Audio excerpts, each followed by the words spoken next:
তাহলে এটা হয়েছে হলো প্রায় 2 বছর।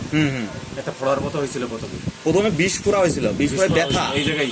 হ্যাঁ এটাই বিষ ফোড়া হওয়ার পরে প্রচুর ব্যথা ছিল, তারপর আস্তে আস্তে ওটা ভালো হয়ে গেল, ব্যথা ভালো হয়ে গেল, কিন্তু তারপরে যেয়ে আস্তে আস্তে আস্তে আস্তে এটা কিলোয়েড হয়ে গেল। আস্তে আস্তে এটা মনে করেন বসে গেল, ওখানে বসার পরে ব্যথাটা সেরে গেল, তারপর মনে হয় ওটা আর হলো না। নর্মালি দেখলে ভালো বোঝা যায় যে এটা একটা কিলোয়েড।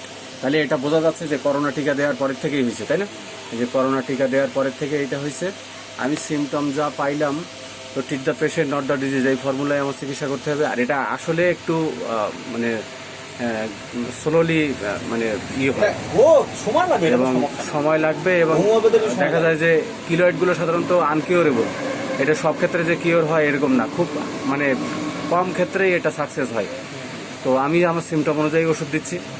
তো পাস্ট হিস্ট্রিতে কিছু নাই, ফ্যামিলি হিস্ট্রিতে বাবার হলো ফাদারের স্ট্রোক আছে, আর চিলি পেশেন্ট পিপাসা মিডিয়াম, আর ঘামও কম, অত বেশি না। ঘামে এমনি গন্ধ টন্ধ অত বেশি হয় না। আর গোসল কি সবসময় করা হয়, শীত গরম সবসময়? আর শীতের সময় গরমের সময় সবসময় কি ওই পরা হয়, কাঁথা গায়ে দেওয়া হয় এরকম? মানে শীত গরম সবসময় ঘুমের সময় কাঁথা গায়ে দিয়ে ঘুমাতে হয়? মানে শীতের সময় কাঁথা গায়ে, গরমের সময় দেওয়া লাগবে না, যখন শীত লাগে তখন মনে হয় কাঁথা গায়ে। গরমের সময় যে মাথায় যখন শীত লাগে তখন সবসময়, হ্যাঁ ওটা তো লাগে না। আচ্ছা, গোসল নিয়মিত, সেলাইবা নাই। আর স্বপ্নের ভিতরে যেটা আছে সেটা হলো খাওয়ার স্বপ্ন, উড়ে যাওয়ার স্বপ্ন, পড়ে যাওয়ার স্বপ্ন, আর মৃত মানুষের স্বপ্ন, এইগুলো। আর ফেয়ারের ভিতরে ওই যে অনেক সময় দেখা যায় যে ডিজিজ নিয়ে একটা ভয়, হ্যাঁ সারবে কি সারবে না এরকম একটা সন্দেহ হয়, ভয় লাগে, কিন্তু আসিল নাই। আর ঠান্ডার সাউন্ডে একটু হালকা ভয় লাগে। ক্ষুধা মানে ক্ষমা করতে গেলে একটু দেরি হয় মানুষের। তো সব কিছু ইন্টারপ্রিটেশন করে, আর ঠান্ডাটা সবসময় লেগে থাকে, মাইন্ড রাগ আছে, কিন্তু এখন ইদানিং একটু কম, কিন্তু আগে মোটামুটি বেশি ছিল। লবণটা মাঝে মাঝে খাওয়া পড়ে, ডিম পছন্দ, চিলি ঝাল পছন্দ। আর এই যে ট্রি অফ লাইফ আমি দিলাম আজকে 14/6/26, ট্রি অফ লাইফ। আমরা এই কেসগুলো সাধারণত ফেসবুকে দেই, হ্যাঁ, আরও 10 জন দেখার জন্য, যে আমরা কিলোয়েড চিকিৎসা করে থাকি এবং কিলোয়েড আসলে কতটুকু আরোগ্য হয়।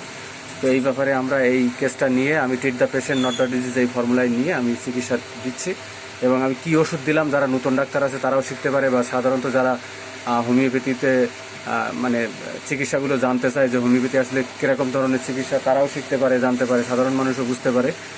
তো এই ব্যাপারে কোনো আপত্তি নাই তো? ঠিক আছে, আমি এটা ফেসবুকে দিব এই ওষুধগুলো নিয়ে, যে কি কি ওষুধ আমি দিলাম। না, ফেস দেয়নি।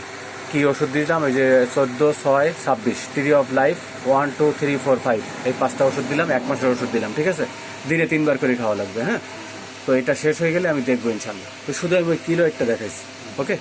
তো এই যে সহযোগিতা করার জন্য ধন্যবাদ, হ্যাঁ, ঠিক আছে।